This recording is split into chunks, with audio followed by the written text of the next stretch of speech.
Only. Dali. Anong galing? Galing na nga pala kami ng Pure Gold neto. Tapos dumaan kami dito kasi may binili ako dito na wala doon sa Pure Gold. Dito kasi binibili yung isa pang uri ng juice na mabenta din sa mga bata. Yung kulay red na eco bag, yun lang yung pinamili ko dito. Ayan, naglalaro pa ang aking chikiting. Sabi ko nga, aalis na kami. Ayan, nakasakay na nga sa motor yung mister ko. Yung anak ko, naglalaro pa rin.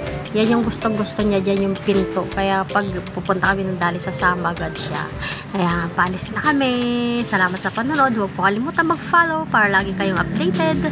God bless!